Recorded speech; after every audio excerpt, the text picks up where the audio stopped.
Jack Martinez wiped the grease from his hands as he stared at the holographic display flickering before him. The Kronex station's AI, a temporal navigation system designed by the insectoid Krylax, had just assigned him to Hangar 47B for his routine maintenance shift. Something felt off. Jack had been working on this station for 3 years, and he knew every hangar by heart. Hangar 47B wasn't supposed to exist. "Excuse me, temporal node," Jack called out to the shimmering blue interface. "Are you sure about this assignment? I don't recall a 47B in the eastern sector." The alien AI's response came in its characteristic stuttering rhythm, its translation matrix struggling with human linguistic patterns. "Affirmative, certain, yes, proceed, go now, time-sensitive, urgent." Jack shrugged and grabbed his toolkit. The Krylax AI had been acting strangely ever since the temporal anomaly last month, probably some residual quantum interference messing with its logic circuits. He'd raised concerns with the station commander, but bureaucracy moved slower than light without warp drive. The eastern sector's corridors were unusually dark. Emergency lighting cast long shadows that danced across the metallic walls as Jack made his way deeper into the station.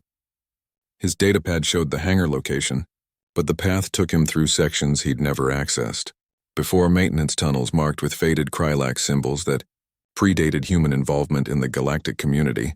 When Jack finally reached the hangar doors, his breath caught. The entrance was covered in dust and sealed with ancient magnetic locks that hummed with residual power. This wasn't just an unused hangar, it was hidden. "What the hell?" Jack muttered, running his fingers across the control panel. His human intuition kicked in, the same instinct that had made humanity's mechanics and engineers invaluable across the galaxy. While other species followed protocols rigidly, humans had a knack for improvisation and problem-solving that bordered on miraculous. He bypassed the locks using a trick he'd learned from a Venusian smuggler, and the doors groaned open, revealing a sight that made his heart race. Inside sat a ship unlike anything Jack had ever seen. Sleek and elegant, it bore the royal crests of the Andromedan Empire, a civilization that had mysteriously vanished 2 centuries ago. The ship's hull shimmered with an iridescent quality that seemed to shift between dimensions. And there, visible through the transparent cockpit canopy, was a figure in a cryogenic pod. Jack's hands trembled as he approached the ship. His scanner confirmed his suspicion. Someone was alive in there, suspended in temporal stasis. He climbed the boarding ramp, each step echoing in the silent hangar, and made his way to the cryo chamber. The face behind the frosted glass was beautiful and serene.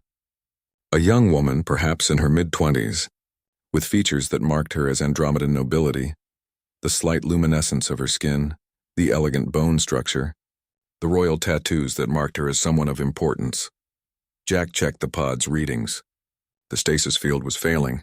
She had maybe hours left before the system collapsed completely. His mind raced through possibilities. The station's medical bay could handle this, but bringing her there would mean alerting the authorities, and something told him that whoever had hidden this ship didn't want her found. "All right?" "Princess," Jack whispered, "let's get you out of there."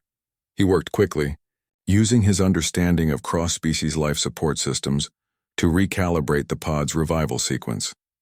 Humans had become the galaxy's go-to mechanics precisely because they could adapt alien technology in ways its creators never imagined.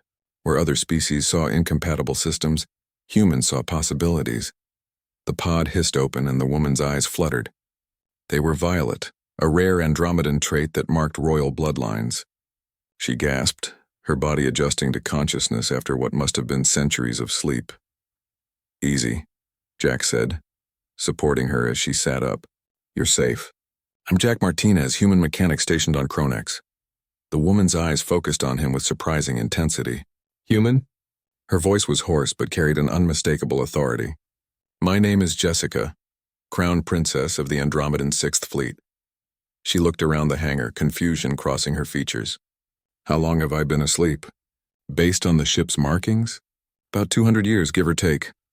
Jessica's face paled, but she composed herself with royal dignity. "The war. The Krylax invasion. I was being evacuated when our convoy was ambushed. My guard captain must have hidden my ship here in this neutral station." She looked at Jack with newfound respect. "And the AI sent you? After all this time?" Jack's mind connected the dots. The temporal node AI, It's Krylax technology, but this station was built on Andromedan ruins. Maybe some part of the old programming survived, waiting for the right moment to reveal you. Or the right person, Jessica said, standing on shaky legs. Tell me, Jack Martinez, what do you know of humanity's reputation among the stars? We're good with fixing things, Jack said modestly. Jessica laughed, a sound like crystal bells. Humanity does more than fix things. You improvise, adapt, and survive. You see solutions where others see impossibilities. My tutors taught me about Earth, about how your species went from primitive rockets to faster-than-light travel in mere centuries, while it took my people millennia.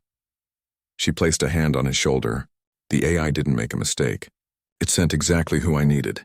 Jack felt the weight of her words. The galaxy had changed dramatically in 2 centuries. The Andromedan Empire was gone, absorbed into the greater Galactic Federation. But here stood its lost princess, and somehow, Jack knew his life had just become infinitely more complicated. So what now, Your Highness? He asked. Jessica looked at her ship, then back at Jack, determination burning in her violet eyes. Now?